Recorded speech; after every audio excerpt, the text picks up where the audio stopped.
제사자들이여. 아멘. 오늘 우리가 함께 나눌 하나님의 말씀 같이 보도록 하겠습니다. 함께 나눌 말씀은 사도행전 13장 13절에서부터 31절까지 말씀입니다. 사도행전 13장 13절에서부터 31절, 조금 긴 본문이지만 우리 같이 한 목소리로 읽도록 하겠습니다. 바울과 및 동행하는 사람들이 바보에서 배 타고 밤빌리아에 있는 버가에 이르니 요한은 그들에게서 떠나 예루살렘으로 돌아가고 그들은 버가에서 더 나아가 비시디 안디옥에 이르러 안식일에 회당에 들어가 앉으니라. 율법과 선지자의 글을 읽은 후에 회당장들의 사람을 보내어 물어 이르되 형제들아, 만일 백성의 권할 말이 있거든 말하라 하니 바울이 일어나 손짓하며 말하되 이스라엘 사람들과 및 하나님을 경외하는 사람들아 들으라. 이 이스라엘 백성의 하나님이 우리 조상들이 택하시고 애굽 땅에서 나그네 된 그 백성을 높여 큰 권능으로 인도하여 내사 광야에서 약 40년간 그들의 소행을 참으시고 가나안 땅 이굽 족속의 맡아사 그 땅의 기업으로 주시기까지 약 450년간이라.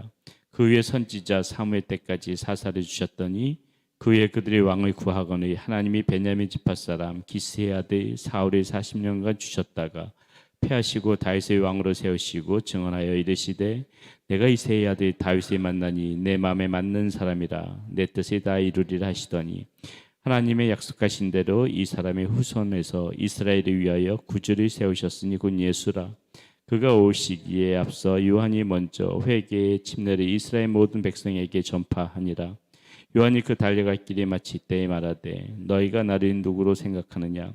나는 그리스도가 아니냐? 내 뒤에 있는 오시는 이가 있으니 나는 그 밖에 신발끈을 풀기도 감당하지 못하리라 하였으니 형제들아, 아브라함의 후손과 너희 중 하나님을 경외하는 사람들아, 이 구원의 말씀을 우리에게 보내셨거늘 예루살렘에 사는 자들과 그들 관리들이 예수와 및 안식일마다 외우는 바 선지자들의 말을 알지 못함으로 예수를 정죄하여 선지자들의 말을 응하게 하셨도다.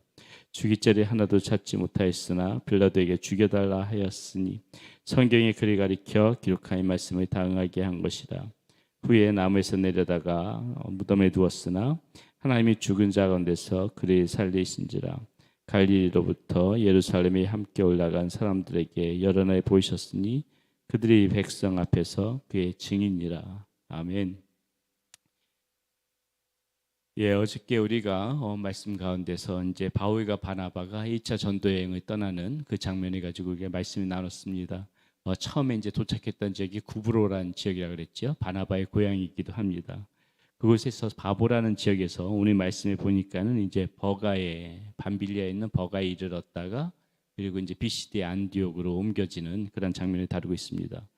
이 13절 말씀에 보니까는 지금 이 바보라는 지역에서 밤빌리아 버가라는 지역에 도착했을 적에 이 버가라는 지역은 훨씬 더 이 바보라는 그 지역보다 굉장히 큰 지역인데 오늘 그 말씀에 보니까는 이상하게도 바나바와 바울이 이 버가라는 지역에서 아무것도 하지 않고 바로 그냥 비시디 안디옥으로 옮겨가는 것을 볼 수가 있습니다. 그리고 이 버가라는 지역에서 보니까는 같이 따라왔던 마가는 그냥 자신의 집으로 돌아가는 장면도 오늘 말씀 가운데 나오지요. 자, 이 정확한 우리가 경위를 이 성경 말씀이 오늘 본문에서는 이야기해주고 있지 않지만은 우리가 갈라디아서 지금 이 버가라는 지역을 지나서 이제 비시디 안디옥이라는 지역으로 옮겨서 복음을 전할 때 그 비시디 안디옥이 우리가 잘 알고 있는 갈라디아 지방입니다.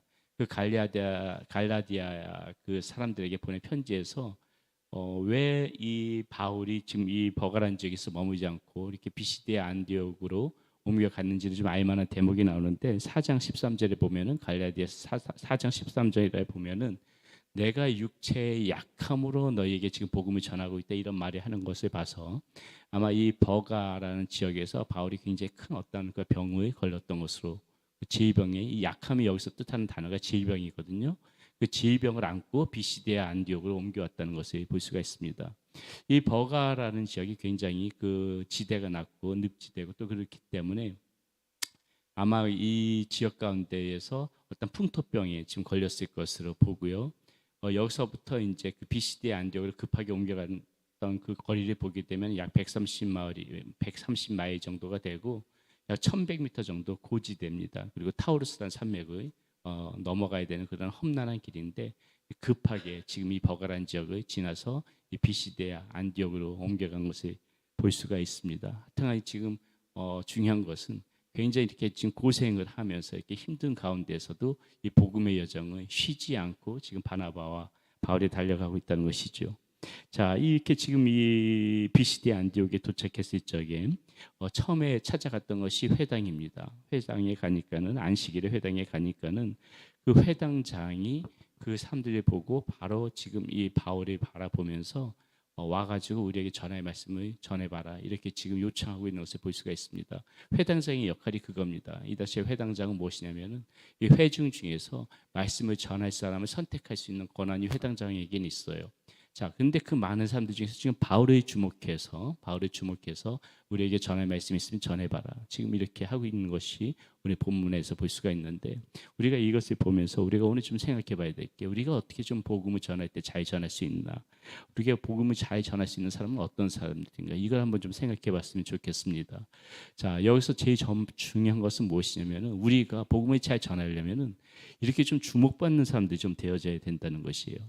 저 사람 우리가 어떤 우리가 뭐 대단하게 특별하게 뛰어나서 주목받는 것이 아니라 여러분 이 시대 가운데서 그냥 가만히 생각해 보세요. 누가 주목받는가? 그리스도인들 중에서 누가 주목받을 것 같습니까? 우리 모두에게 그리스도인이라고 써져 있지 않아요. 그런데 어떻게 우리가 주목을 받을 수 있는가? 그리스도인으로서 주목받을 수 있는가? 그것은 우리가 남들보다 다르게 그리스도인다는 삶만 그렇게 잘 살아가도 세상은 주목한다는 것입니다. 사람들 주목하는 거예요. 야, 저 사람은 뭔가 좀 틀린데 저 사람은 우리랑 뭔가 좀 틀린데 저 사람은 지금 요즘 사람들 같이 이렇게 약삭 빠르지 않아. 저 사람들은 요즘 사람들 같이 그렇게 남들을 이렇게 속이려고 하는 사람 같지가 않아. 정직한 사람이야. 참 좋은 사람이야. 참 괜찮은 사람이고 믿을 만한 사람이야. 뭔가 사람들에게 이렇게 좀 주목받을 만한 그런 부분들이 우리 가운데 있어야만이 사람들이 우리한테 듣고 싶은 말이 있다는 것이에요. 당신은 어떻게 이렇게 살 수 있습니까? 당신은 무슨 마음으로 어떻게 그렇게 살아갈 수가 있습니까? 이 주목받는 삶이라는 것이 무엇이냐면은 그리스도인다운 삶만 잘 살아도 이렇게 요즘 세상에서는 주목을 받을 수가 있다는 것입니다. 이래야지 우리가 이렇게 주목받는 삶이 되어져야지 우리가 전할 말씀도 사람들이 신뢰감을 갖고 들을 수 있는 거 아니겠습니까? 이게 복음을 잘 전할 수 있는 사람들이 가지고 있는 그러한 특징이고 또 복음을 잘 전하려면은 우리는 반드시 이렇게 주목받는 삶을 세상 가운데서 좀 보여줘야 된다. 이것이 오늘 말씀 가운데서 우리가 좀 볼 수 있는 것이고요. 그리고 또 이렇게 우리가 어떻게 복음을 잘 전할 수 있어야 되는가? 어떻게 잘 전할 수 있나? 우리의 마음 가운데 열정적인 마음이 있어야 되는 것이에요. 열정적인 마음. 자, 오늘 말씀 보세요. 지금 16절의 말씀 한번 보겠습니다. 16절에 이렇게 말해요. 바울이 일어나 손짓하며 말하되. 자, 이제 바울에 주목해서 당신 나와가지고 좀 말씀을 좀 전해 보십시오. 회당장이 요청하니까는 바울이 나가는 겁니다. 서슴없이 나가서 말씀을 전하는데 어떻게 전하냐면은 얌전하게 이렇게 전하는 것이 아니라 손짓을 해가면서 지금 이 그림이 그려지십니까? 이 바울이 지금 이 몸 상태가 이 비시디아 안디옥에 왔을 적에는 그 풍토병 지금 버가에서 가져왔던 질병 때문에 몸이 쇠약해진 상태예요. 몸이 굉장히 쇠약해진 그 상태임에도 불구하고 지금 말씀을 전할 때는 지금 손짓까지 하면서 말한다. 무엇이 느껴집니까? 바울 가운데 아주 지금 그 복음을 전할 때 열정이 있다는 거예요. 열정이. 이 마음 가운데 지금 끌어오는 주체할 수 없는 그런 열정이 있다는 것입니다. 여러분, 우리의 마음 가운데도 이런 열정적인 마음이 있어야지 복음을 전해드려도 전하는 거죠. 뜨거운 마음이 있으면은 막 전하고 싶은 그런 마음이 있지. 우리의 마음에 뜨거운 마음이 없는데 어떻게 복음을 전할 수가 있겠습니까? 근데 이 열정적인 마음이 어떻게 생기는가? 가만히 생기는 게 아니죠. 여러분, 남녀가 사랑을 해도 보겠어요. 남녀가 서로 간에 아끼는 마음이 열정적인 마음이 왜 그래요? 서로 사랑하니까는 열정이 불이 붙는 거 아닙니까? 마찬가지예요. 우리의 마음 가운데 열정이 생기려면 어떻게 해야 됩니까? 제일 먼저 중요한 건 우리가 하나님하고 사랑해야 되는 거예요. 하나님을 사랑하는 마음이 우리 마음 가운데 있어야 된다는 것입니다. 이 사랑하는 마음이 없이 어떻게 열정이 있어요? 그러니까 우리의 마음 가운데서부터 저는 요즘에 마음이 좀 굳어진 것 같아요. 열정이 식었어요. 다 하나님과의 사랑이 식어졌기 때문에 그런 말씀들을 하시는 거란 말입니다. 하나님과의 사랑이 불붙으면은 다시 한번 불붙으면은 열정이 살아날 수밖에 없어요. 그동안 나이가 좀 마음이 잠잠했다. 왜 잠잠했는가? 하나님의 사랑이 식어진 것입니다. 내가 요즘에 마음이 조금 끓어오른다. 다시 좀 마음이 뜨거워진다. 왜 그래요? 사랑이 지금 회복되어지는 것이에요. 그렇기 때문에 하나님과의 사랑이 중요하다는 것입니다. 이 하나님과의 사랑이 회복되어져야만이 우리의 마음 가운데도 뜨거운 마음이 있고 열정적인 마음이 생길 수 있고, 이 열정적인 마음이 있어야지 복음도 잘 전할 수가 있다는 것이에요. 오늘 지금 이 바울의 모습에서 그것을 볼 수가 있다는 것입니다. 또 어떻게 우리가 복음을 잘 전할 수 있는가? 말씀을 알아야죠. 말씀을. 지금 이제 손짓을 하면서 지금 바울이 무슨 말이 합니까? 이스라엘의 이 성경에 기록된 그 모든 것들을 지금 훑으면서 지금 말하고 있는 것을 볼 수가 있어요. 지금 모세가 자기 백성들, 이스라엘 백성들 40년 동안 광야에서 이끄는 그 이야기부터 해가지고 쭉 지금 이야기를 하고 시작하는 것입니다. 자, 이 족장 시대를 거쳐서 그 족장이라고 그러거든요. 뭐 아브라함, 뭐 요셉, 야곱, 모세 다 족장이라고 그랬잖아요. 이 시대. 자, 이 자기네 이스라엘 백성들이 있었던 이 족장 시대부터 거쳐서 그 다음에 어떻게 돼요? 왕이 없었던 사사 시대를 이야기를 하고 있어요. 이 사사들이 통치하던 이스라엘 자기들 그 민족을 통치하던 그 시대를 얘기하고 있고, 그 다음에 이제 사울, 다윗 이 왕이 이제 있었던 이스라엘의 왕이 생겼던 그 시대를 이야기하고 있고, 그 다음에 누구에 대해서 이야기합니까? 예수님에 대해서 이야기를 하고 있는 것이에요. 성경 훑고 있는 것이에요. 말씀을 알고 있었다는 것입니다. 말씀을 알아야지 복음도 이렇게 잘 전하죠. 예수님에 대해서 이야기하면서도 어떻게 얘기합니까? 이제 예수님이 복음의 핵심 아닙니까? 그러니까는 예수님이 오기 전까지 그 침례 요한이 예비했다는 것을 지금 이 사람들에게 이야기해주고 있고, 그리고 예수님이 어떻게 고난을 받으셨는지, 그리고 어떻게 십자가에 돌아가셨는지, 그리고 예수님께서 어떻게 부활하셨는지, 그리고 어떻게 승천하셨는지까지를 계속해서 지금 이 사람들에게 격정적으로 열정적으로 지금 쉼없이 이야기를 하고 있다는 것입니다. 무엇이에요? 말씀을 알고 있으니까는 이렇게 이야기를 하고 있는 거예요.